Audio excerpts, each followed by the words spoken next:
इसकी जो हम स्टोरी पढ़ रहे थे, इसमें आज हम उसे आगे बढ़ाते हैं। चलिए। सिरचन को देखते ही माँ हुलसकर कहती, सिरचन को देखकर ही माँ हुलसकर कहती। आओ सिरचन, मतलब कब? जब सिरचन को लेखक बुलाने जाता था और लेखक जब पहले माँ से पहले ही पूछ लेता था कि आज सिरचन को भोग क्या लगेगा। सिरचन हमने देखे कि किसी को बेपानी करने में भी पीछे नहीं रहता, हमेशा मुंहजोरी करता है। जब लेखक सिरचन को बुलाने जाते और जब सिरचन आता तो माँ किसकी?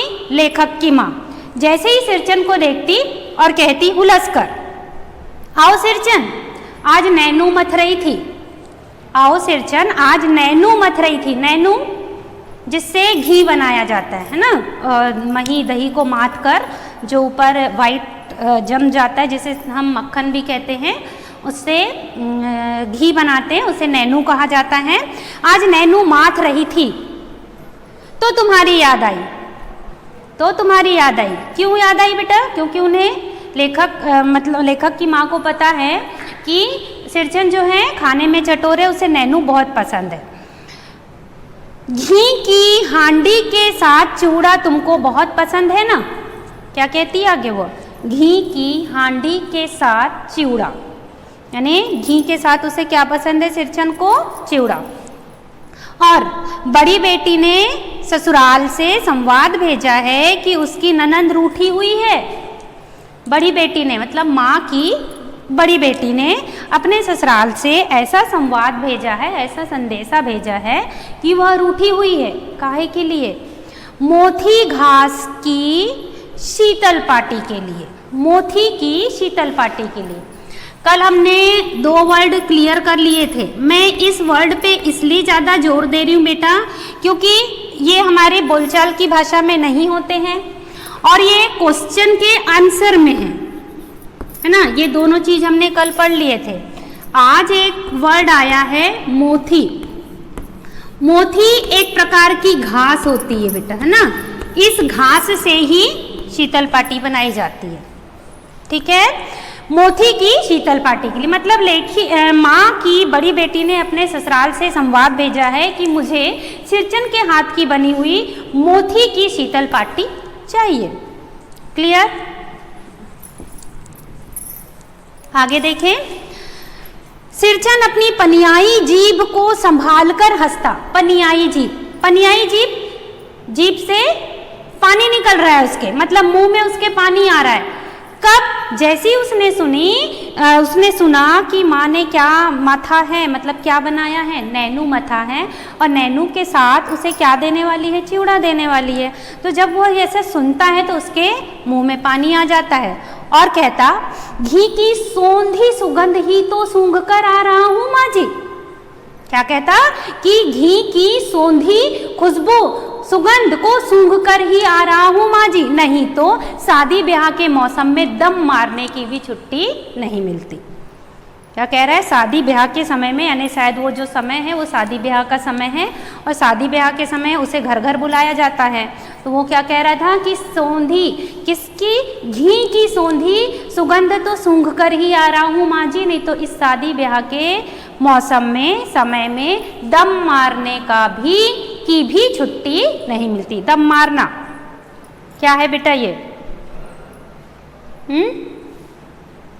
मुहावरा, ठीक है। दम मारना मुहावरा, इसका मीनिंग क्या होगा? आराम करना। आगे बढ़े। सिरचन जाति का कारीगर है, इसे आप अंडरलाइन कर लेना। सिरचन जाति का क्या है? कारीगर। ये आ चुका है बेटा, ये क्वेश्चन है ना। जाति का कारीगर है। कलाकार नहीं लिखना है आप लोग को, बहुत से बच्चे इसे कलाकार लिख देते। मैंने घंटों बैठकर उसके काम करने के ढंग को देखा है। मैंने किसने? लेखक ने, क्योंकि पूरी कहानी कौन सुना रहा है? लेखक। तो लेखक क्या कहते हैं कि मैंने घंटों बैठकर उसके काम करने के ढंग मतलब तरीके को देखा है। कैसे बनाता है वो देखो। एक एक मोथी और पटेर। अभी हमने एक वर्ड पढ़े मोथी मतलब घास, एक नया वर्ड आया पटेर। ये भी एक घास है लेकिन ये पानी में उगती है, ठीक है, पानी में उगने वाली घास। इससे भी क्या बनाई जाती है, शीतल पाटी, आसनी, ये सारी चीज़ें बनाई जाती है। तो लेखक कैसे देखता था कि सिरचन किस प्रकार से अपने काम में मग्न रहता था।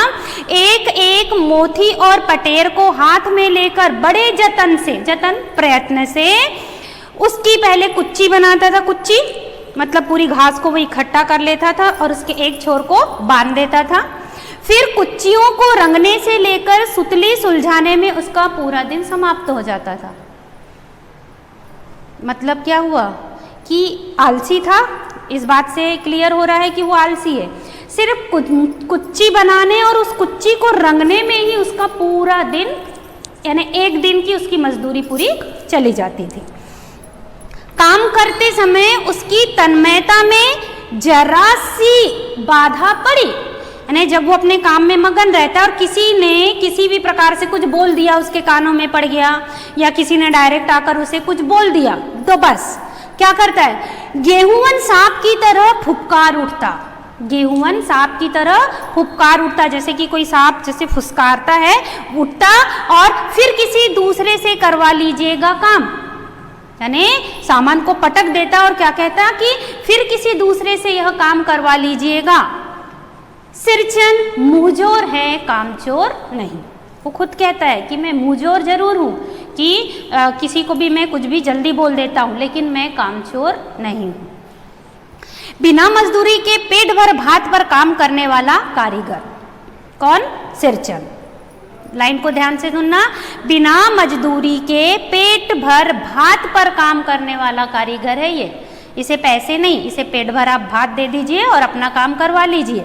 दूध में कोई मिठाई न मिले कोई बात नहीं, खाने में दूध यदि आप दे रहे हैं और दूध की कोई मिठाई न भी दो तो कोई बात नहीं, किंतु बात में जरा सी भी झाल वह कभी भी बर्दाश्त नहीं करता। बात में जरा सी झाल मतलब आप उसे उसके काम में टोके तो आपका काम पूरा सत्यानाश। ठीक है, यानी यदि आपको अपने घर बुलाना है सिरचन को, उससे काम करवाना है, तो उसे अपना काम चुपचाप करने दीजिए, खाने का उसे अच्छा दे दीजिए, लेकिन बीच में आप उससे टोका टाकी नहीं करेंगे। सिरचन को लोग चटोर भी कहते हैं, ये हमने पहले भी देख लिए थे, मुंहफट, मुंहजोर और कामचोर और चटोर। अब चटोर क्यों कहते थे, इतना हमने पढ़े तो थोड़ा बहुत तो क्लियर हो गया ना बेटा, है ना। सिरचन को लोग चटोर भी समझते हैं। उसे देखो खाने में क्या क्या चीज़ें पसंद है। तली बघारी हुई तरकारी, तरकारी मतलब सब्जी, कैसी, तली बघारी हुई तरकारी, दही की कढ़ी, मलाई वाला दूध, आपके भी मुंह में पानी आ गया होगा। इन सब का प्रबंध पहले से ही कर दो, फिर बुलाने जाओ किसको, सिरचन को। समझ आया ना अच्छी सी, यानी तली बघारी हुई तरकारी, दही की कढ़ी, मलाई वाला दूध, इन सब का प्रबंध कर लो और फिर बुलाने जाओ सिरचन को। दुम हिलाता हुआ दौड़ा चला आएगा। दुम हिलाना मुहावरा है, ये आपके लिए होमवर्क है। दुम हिलाना का आपको मुहावरे का अर्थ बताना है मुझे, ठीक है, कमेंट बॉक्स पे आप लिख कर देंगे मुझे। दुम हिलाता हुआ हाजिर हो जाएगा। खाने पीने में चिकनाई की कमी, खाने पीने में चिकनाई की कमी की काम की सारी चिकनाई खत्म। यानी आप उसे खाने में जितना अच्छा देंगे तो आप जो उससे काम करवा रहे हो वह काम भी आपका उतना ही अच्छा बनेगा। और खाने में जहाँ तुमने थोड़ा बहुत मतलब कम ज़्यादा किए तो आपका वो काम भी बिल्कुल वैसा ही करके देगा। इसलिए क्या कहा है, खाने पीने में चिकनाई की कमी हुई कि काम की सारी चिकनाई खत्म। फिर क्या करेगा वो, काम अधूरा रखकर उठ खड़ा होगा। कब, जब आपने उसे खाने में उसके पसंद की चीज़ें नहीं दी है तो वो क्या करेगा, काम अधूरा रखकर उठ खड़ा होगा और क्या कहेगा, आज तो अब अधक पाली दर्द से, अधक पाली मीनिंग आधा सिर दर्द। ठीक है, ये कौन कह रहा है बेटा, सिरचन कह रहा है कि ये बहाना है उसका ना, आज तो अब अधक पाली दर्द से माथा टनटना रहा है, बहुत तेज उसका जो सिर दर्द है कर रहा है, थोड़ा सा रह गया है, फिर किसी दिन आकर कर दूंगा। कब की सिचुएशन है? जब आप इसे खाने में अच्छा मिठाई वगैरह घी वगैरह नहीं देंगे, तब वह इस प्रकार का बहाना करता है कि थोड़ा सा काम रह गया, आज मेरा सर दर्द कर रहा है, फिर किसी दिन आकर कर दूंगा। लेकिन वह दिन कभी नहीं आता, वह दोबारा वापस आता ही नहीं है। तो एक बात तो आप सीख गए कि अपने घर यदि उसे बुलाना है तो क्या करना पड़ेगा, पहले से ही अच्छी मिठाइयाँ आपको तैयार रखनी पड़ेगी। अब आगे कि हम ये देखेंगे कि सिरचन आखिर क्या क्या चीज़ें बनाना जानता है जो उस गांव में और कोई दूसरा व्यक्ति नहीं जानता। अब जो मैं इसे पढ़ रही हूँ बिल्कुल अच्छे से आप इसके वर्ड जो है उसको दिमाग में बैठा लेना, क्योंकि ये आपका एक फुल आंसर भी है। मोथी घास और पटेर की रंगीन शीतल पाटी। मोथी घास और पटेर, सॉरी बेटा, मोथी घास और पटेर की रंगीन शीतल पाटी, यहाँ तक समझा दी हमने। चटाई। बांस की तिलियों की झिलमिलाती चिक। चिक का मीनिंग हमने आपको बता दिए थे। पर्दा किसका बना हुआ था बेटा? बांस की तिलियों का, मतलब बांस को जो हमने बारीक बारीक कर लिए थे उससे बनाए थे। तो बांस की तिलियों की झिलमिलाती चिक। सतरंगे मोढ़े के सतरंगे डोरे के मोढ़े। मोढ़े बैठने के लिए। सतरंगे डोरे मतलब 7 रंगों की रस्सियों को गूंथ कर वह बैठने के लिए ऐसे जैसे आपने वो देखे होंगे, एक लकड़ियों का बना होता है डमरू के आकार का, ऊपर साइकिल का टायर लगा होता है, बिल्कुल इसी टाइप से। सतरंगे डोरे के मोढ़े। भूसी चुन्नी रखने के लिए मूंज की रस्सी के बड़े बड़े जाले। भूसी चुन्नी जो जानवरों का जो भोजन होता है, भूसी चुन्नी रखने के लिए मूंज की रस्सी के बड़े बड़े जाले। हलवाहों के लिए ताल के सूखे पत्तों की छतरी टोपी। किसके लिए? हलवाहों के लिए, यानी कि जो खेत में हल चलाते हैं उनके लिए ताल के सूखे पत्तों की छतरी टोपी। और इसी तरह के बहुत काम हैं जिन्हें सिरचन के सिवा उस गांव में और कोई नहीं करना जानता। ठीक है, तो ये आपका क्वेश्चन हो जाएगा, सिरचन कौन कौन सी वस्तुएं बनाना जानता है? तो आपका आंसर क्या होगा? मोथी और पटेर के घास की शीतल पाटी, सतरंगे डोरे के मोढ़े, भूसी और चुन्नी रखने के लिए मुंज की रस्सी के बड़े बड़े जाले, हलवाओं के लिए छतरी टोपी, और इस प्रकार की अनेक चीजें हैं जो सिरचन के सिवा उस गांव में और कोई भी व्यक्ति नहीं बनाता। यहाँ दूसरी बात है कि अब गांव में ऐसे कामों को बेकाम का काम समझने लगे हैं, यानी कि जैसे कि हमें अब काम नहीं है, फुर्सत से बैठे हैं तो पकड़ लिए एक जाला बनाने लग गए या चटाई बनाने लग गए। बेकाम का काम जिसका अब कोई मतलब नहीं है, लोग बेकाम का काम, जिसकी मजदूरी में अनाज या पैसा देने की भी आपको ज़रूरत नहीं होती। ये ऐसा काम है जिसकी मजदूरी में मतलब आप वो काम करवा रहे हैं और उसके बदले में आपको पैसा देने की ज़रूरत नहीं है, बस पेट भर खिला दो, काम पूरा होने पर एक हाथ पुराना धुराना कपड़ा दे दो, वह कुछ भी नहीं बोलेगा। ठीक है, आज गांव में इस प्रकार के काम को इस नज़रिए से देखा जाता है। आपको पैसे नहीं देना है, सिर्फ पेट भर उसे भात दे दीजिए और घर में कोई कपड़ा होगा पुराना सा पहनने का, वो उसे दे दिए, वह चुपचाप चला जाएगा, कुछ नहीं बोलेगा। क्लियर? आगे कुछ नहीं बोलेगा ऐसी बात नहीं है। अब हम आ जाते हैं सिरचन पे। सिरचन के साथ जरा आप ऐसा करके देखना कभी अपने घर बुला के, तो कुछ नहीं बोलेगा ऐसी बात नहीं है। सिरचन को बुलाने वाले जानते हैं कि सिरचन बात में भी बड़ा कारीगर है, मतलब आपको अपनी ही बातों में उलझा देगा, अपनी ही बातों में फंसा देगा, आप समझ ही नहीं पाएंगे। महाजन टोले के भज्जू महाजन की, फिर से वही कैरेक्टर, महाजन टोले के भज्जू महाजन की बेटी सिरचन की बात सुनकर तिलमिला उठी थी। कौन? भज्जू महाजन टोले के भज्जू महाजन की छोटना की बेटी सिरचन की बात सुनकर तिलमिला उठी थी। क्या कहा था उसने? ठहरो, मैं जरा अभी माँ जी से कहकर आती हूँ, तुमने अभी क्या क्या बोला। कुछ बात हो गई होगी उस बिटिया की, भज्जू महाजन की लड़की की और सिरचन की, तो उसने जो भी बोला था तो वो बेटी कहती कि थोड़ी देर रुको जरा, मैं अपनी माँ से कहकर आती हूँ। इतनी बड़ी बात कि तुमने इतनी बड़ी बात कैसे कह दी? तब सिरचन क्या कहता है, देखो हमने अभी पढ़े बात का कैसा है कारीगर। बड़ी बात ही तो है बिटिया, बड़े लोगों की तो बस बात ही बड़ी होती है। क्या कहा उसने? बड़ी बात ही तो है बिटिया, बड़े लोगों की तो बस बात ही बड़ी होती, नहीं तो दो दो पटेर की पार्टियों का काम सिर्फ खंसारी का सत्तू खिलाकर कोई कराए भला। यानी उस भज्जू महाजन के यहाँ जब ये काम करने गया था तो इससे दो दो शीतल पार्टी और नहीं मालूम क्या क्या बनाया था, और उसे खाने में क्या दिया था? सिर्फ खंसारी का लड्डू, यानी विभिन्न प्रकार के आटे से मिलाकर लड्डू बनाए थे। तो उसी बात को ये कहता है कि नहीं तो दो दो पटेर की पार्टियों का काम सिर्फ खंसारी का सत्तू खिलाकर कोई करवाए भला। यह तो तुम्हारी माँ ही करती है बबूनी बिटिया। उसी को कह रहा है कि ऐसा काम तो सिर्फ तुम्हारी माँ ही कर सकती है बबूनी। सिरचन ने मुस्कुराकर जवाब दिया। अब देखो, एक तो वो उसको ताना भी मार रहा है और दूसरा उसने मुस्कुरा भी दिया। मतलब क्या किया? जले पर नमक छिड़क दिया। उस बार मेरी सबसे छोटी बहन की विदाई होने वाली थी। अब हमने पहले ही आपको बता दिए हैं कि किसकी बेटा? लेखक की जो बहन है, क्या नाम है उसका? मानू, है ना। इसकी विदाई के लिए ही तो सारा इंतजाम हो रहा है। उस बार मेरी सबसे छोटी बहन की विदाई होने वाली थी। पहली बार ससुराल जा रही थी। कौन? मानू, ठीक है, पहली बार ससुराल जा रही थी। और मानू के दूल्हे ने पहले ही बड़ी भाभी को खत लिखकर चेतावनी दे दी थी। बड़ी भाभी, लेखक की बड़ी भाभी, और मानू कौन हुई? उस भाभी की ननंद हुई, ठीक है।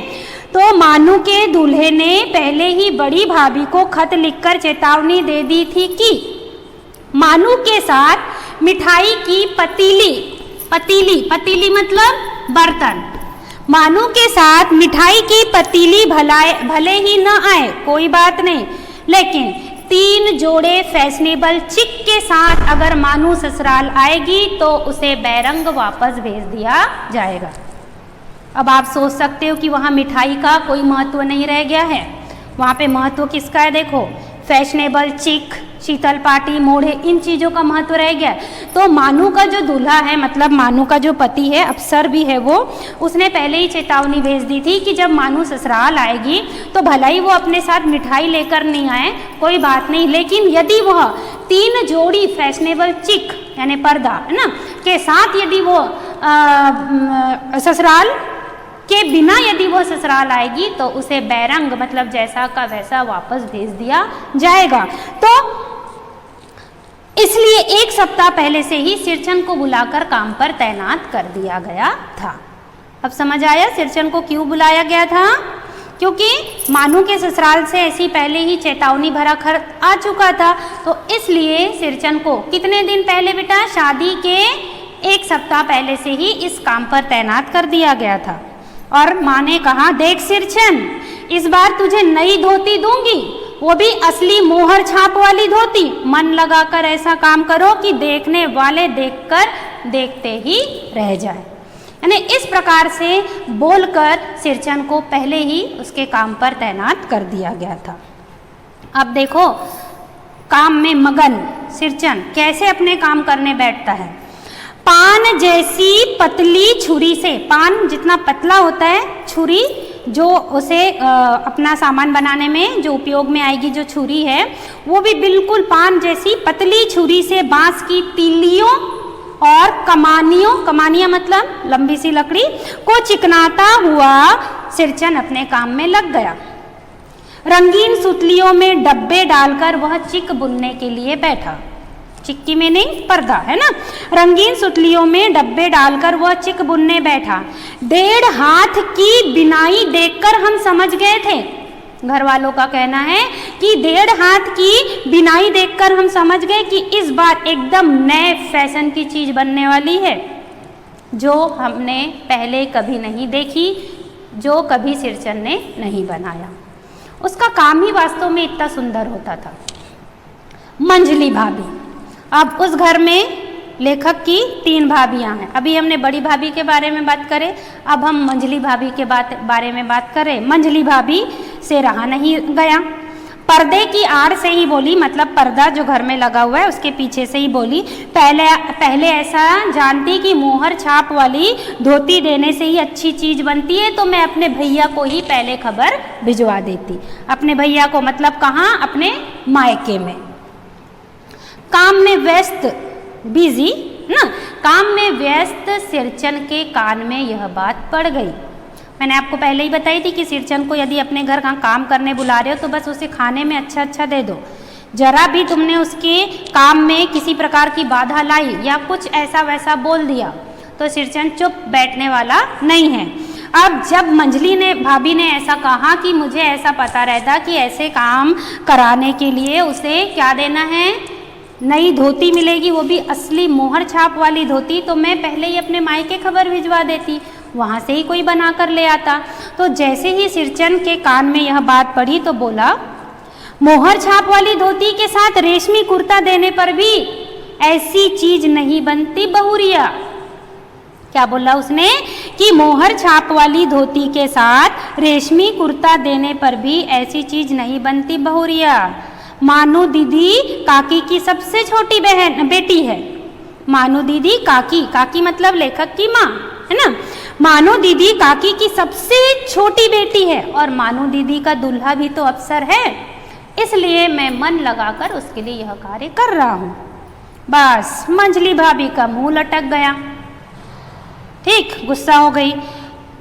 मेरी चाची ने फुसफुसाकर कहा, लेखक की चाची ने फुसफुसाकर कहा, किससे बात करती है बहू? किस अंदाज में कहा होगा, किससे बात करती है बहू? मोहर छाप वाली धोती नहीं, मूंगिया के लड्डू। जैसे उसे धोती, मोहर छाप वाली धोती नहीं मिल रही है, मूंग के लड्डू मिल रहे हैं। बेटी की विदाई के समय रोज मिठाई जो खाने मिलेगी, देख रही है ना, मतलब वो इतना मुंहजोरी क्यों कर रहा है, वो घर में क्यों टिका हुआ है कि इसको खाने में अच्छी अच्छी मिठाइयाँ मिलेगी, ये धोती के लिए नहीं बैठा है। दूसरे दिन, ये पहले दिन का हुआ है ना, दूसरे दिन चिक की पहली पांति, पांति मतलब लाइन, दूसरे दिन चिक, चिक मतलब पर्दा की पहली पांति में 7 तारे जगमगा उठे, 7 रंग के सतभैया तारा। सिरचन जब अपने काम में मगन रहता है, लेखक ने ऐसा गौर किया है कि सिरचन जब अपने काम में मगन रहता है तो उसकी जो जीभ है वो जरा सी बाहर आ जाती है, होठ के ऊपर। अपने काम में मगन सिरचन को खाने पीने की सुध नहीं रहती। काम में यदि वो लग गया है तो उसे खाने पीने की सुध नहीं रहती, सुध मतलब ध्यान नहीं रहता। चिक में सुतली के फंदे डालकर उसने पास पड़े हुए सूप पर निगाह डाली, सूपा, ठीक है, वने वो अपना काम इधर कर रहा है लेकिन तिरछी नजर से उसने बाजू में देखा, सूपा रखा हुआ था। पहले के समय में ऐसी होता था, जब किसी को कुछ देना होता था तो किसी बर्तन में नहीं बल्कि सूपे में दिया जाता था। तो उसने उस सूपे पर निगाह डाली। क्या रखा हुआ था उसमें? चिवड़ा और गुड़ का सूखा ढेला, ठीक है, चिवड़ा भी था और गुड़ का सूखा ढेला भी रखा था। मैंने लक्ष्य किया, मतलब लेखक ने लक्ष्य किया कि सिरचन की नाक के पास 2 रेखाएं उभर आई है, नाक के पास 2 रेखाएं उभर आई है, मतलब उसको देख के वो अपने नाक कान सिकुड़ने लगा। दौड़कर मैं माँ के पास गया और मैंने बोला, माँ आज सिरचन को कलेवा किसने दिया? कलेवा मतलब नाश्ता, ठीक है, कि सिरचन को आज कलेवा किसने दिया, और वो भी कलेवे में क्या, सिर्फ चिवड़ा और गुड़। यानी लेखक तो समझ गया कि इसके पसंद का यहाँ पे खाना नहीं है, मतलब काम में भी थोड़ा सा झोलम झाल हो सकता है। तो वो तुरंत अपनी माँ के पास गया और पूछा कि माँ आज सिरचन को कलेवा किसने दिया, और कलेवे में भी क्या दिया है, सिर्फ चिवड़ा और गुड़ का सूखा ढेला। माँ रसोई के अंदर से पकवान बनाने में बड़ी बिजी थी। बोली, मैं अकेली ही क्या क्या कहाँ कहाँ तक के देखूं। अरे ओ मंजली, किसको आवाज लगाई? अपनी मंजली बहू को आवाज लगाई, जरा सिरचन को बूंदिया क्यों नहीं दे देती। यानी चिवड़ा और गुड़ का ढेला तो उसने दी है, तो उसकी माँ कहती कि हे मंजली बहू, तो उसको सिरचन को बूंदिया क्यों नहीं दे देती, बूंदिया मैं नहीं खाता माँ जी। सिरचन ने सुन लिया, क्या बोला कि बूंदिया मैं नहीं खाता काकी। सिरचन के मुंह में चिवड़ा भरा हुआ था और गुड़ का जो ढेला है सूपे में एक कोने में पड़ा हुआ था, उसने उसे छुआ भी नहीं था। ठीक, माँ की बोली सुनते ही मंजली भाभी की भौएं तन गई कि मुझे काम बताया जा रहा है, और किसका काम? सिरचन का, जिससे उसकी ऐसी नहीं पटती थी। मुट्ठी भर बूंदिया ले आई और ऐसे सूपे में फेंक कर चली गई। देना अलग बात होता है, फेंक कर देना अलग बात होती है ना। तो जैसे ही वो मंजली भाभी ने ऐसा सुना कि माँ ने उसे आदेश दिया है, तो मुट्ठी भर बूंदिया लेकर आई और सूपे में फेंक कर चली गई। अब सिरचन तो ठहरा, चुपचाप तो रहेगा नहीं। सिरचन ने पानी पाकर कहा, मंजली बहुरानी, क्या आपने मैके से आई हुई मिठाई भी क्या ऐसी हाथ खोलकर ही देती हो? क्या किया उसने? ताना मारा। ठीक है, क्या कहा कि मंजली बहुरानी, क्या आपने मैके से आई हुई मिठाई भी इसी तरह हाथ खोलकर बांटती हो क्या? बस मंजली भाभी अपने कमरे में बैठकर रोने लगी। चाची ने माँ के पास जाकर कहा, छोटे आदमी का मुंह भी छोटा होता है, मुंह लगाने से तो सिर पर चढ़े गए, किसी की नैहर और ससुराल की बात क्यों कहेगा वह? किसने कहा? चाची ने माँ के पास आकर, क्योंकि माँ का वो एक प्रकार से सिरचन लाडला ही था, है ना। तो सिरचन की हमेशा हाँ हजूरी करती थी माँ जी। तो जो माँ जी के घर में जो चाची थी, तो उसने क्या कहा कि छोटे आदमी का तो मुंह भी छोटा ही होता है, मुंह लगाने से तो सिर पर चढ़ेगा ही, किसी की नैहर और ससुराल की बात क्यों करेगा वह? मतलब उसे किसी के ससुराल या मायके की मर्यादा की बात नहीं करनी चाहिए। मंजली भाभी माँ की सबसे दुलारी बहू है। माँ तमक्कर बाहर आई ने जैसे ही उसने देखा कि सिरचन ने कुछ बोल दिया और मंजली जो भाभी है, मंजली जो बहू है, वह रो रही है, तो तमक्कर मतलब गुस्से से बाहर आई और बोली, सिरचन तुम काम करने आए हो या तो अपना काम करो, बहुओं से बदकुट्टी मत किया करो। सिरचन तुम काम करने आए हो, काम किया करो, बहुओं से बदकुट्टी करने की क्या जरूरत है? जिस चीज की तुम्हें जरूरत हो मुझसे कह दिया करो। ठीक है। सिरचन का मुंह लाल हो गया। मुंह लाल होना, मुंह लाल होना, गुस्सा आ गया उसे। सिरचन का मुंह लाल हो गया, उसने कोई भी जवाब नहीं दिया, बस बांस में टंगे हुए अधूरे चिक में फंदे डालने लगा, चुपचाप अपने काम में लग गया। माँ को तो वह जवाब नहीं दे सकता था। मानू पान सजाकर बाहर बैठक खाने में भेज रही थी। मानू पान सजाकर, यानी खाना हो चुका था, उसके बाद वो पान ले जाकर बैठक खाने में ले जा रही थी कि चुपके से एक पान का बीड़ा उसने सिरचन को दे दिया, मानू ने। अब मानू और सिरचन, आपको रिश्ता बताया ना कि सिरचन जो है मानू को बिटिया मानता था और उसकी आत्मीयता उसे छू गई थी। चुपके से पान का एक बीड़ा सिरचन को देती हुई बोली, इधर उधर देखकर सिरचन दादा, याद रखना है आपको, ये क्वेश्चन का आंसर भी है, ठीक है। इधर उधर देखकर सिरचन दादा, शादी ब्याह मतलब कामकाज का घर है, 5 तरफ के लोग 5 तरह की बातें तो करेंगे, तुम्हें किसी की भी बात पर कान नहीं देना है, मतलब किसी की भी बात को नहीं सुनना है। शादी ब्याह का घर है, 5 तरह के लोग हैं, 5 तरह की बात करेंगे, तो तुम्हें किसी की भी बातों पर ध्यान नहीं देना है। किसने किससे कहा? मानू ने सिरचन से कहा। सिरचन ने मुस्कुराकर पान का बीड़ा मुंह में ले लिया, क्योंकि वो ऐसे ही आत्मीय मतलब प्रेम का आग्रही होता है, वो तो चाहता ही है कि लोग उससे प्रेम पूर्वक बात करें। उसने पान का बीड़ा मुंह में ले लिया। अब जैसे ही उसने पान का बीड़ा मुंह में लिया, चाची अपने कमरे से निकल ही रही थी कि सिरचन को पान खाते हुए देखकर अवाक आश्चर्यचकित रह गई। चाची को अपनी ओर अचरज से घूरते हुए देखकर कहा, छोटी चाची जरा अपनी डिबिया का गमकौआ जर्दा तो खिलाना, बहुत दिन हुए। एक तो ऐसे ही वो उसको देखकर तिलमिलाई हुई थी, ऊपर से अब ये क्या मांग रहा है उससे? जर्दा मांग रहा है। चाची कई कारणों से तो सिरचन से जली भुनी ऐसी भी रहती थी, कई प्रकार से तो वह उससे गुस्सा रहती थी। अब गुस्सा उतारने का उसे ऐसा मौका फिर नहीं मिलता। क्या बोली? मस्खरी करता है, तुम्हारी बढ़ी हुई जीभ में आग लगे, घर में भी पान और गमकौआ जर्दा खाते हो, चटोर कहीं के। बस ऐसा उसने कहा और मेरा कलेजा धड़क उठा। मेरा कलेजा धड़क उठा मतलब लेखक का। जैसे ही लेखक ने ये सब सुना तो वो एकदम धक से हो गए, अरे चाची ने ये क्या कह दिया, वो भी किसको? सिरचन को। और मालूम है कि सिरचन किसी की सुनने वाला नहीं है। बस सिरचन की उंगलियों में सुतली के फंदे पड़ गए, मानो जो काम वह कर रहा था बिल्कुल उसका हाथ वहीं के वहीं स्थिर हो गया। कुछ देर तक तो वह चुपचाप बैठा पान को मुंह में घुलाता रहा, मतलब इधर से उधर, उधर से इधर। फिर अचानक उठकर पिछवाड़े पीक थूक आया, मतलब पान का जो थूक है वो पीछे जाकर थूक कर आया। अपनी छुरी, हसिया वगैरह समेत संभाल कर झोले में रखा।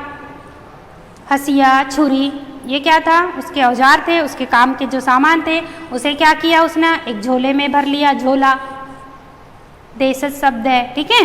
टंगी हुई अधूरी चिक पर एक निगाह डाली, एक बार बस उसे देखा और हनहनाता हुआ आंगन से बाहर निकल गया।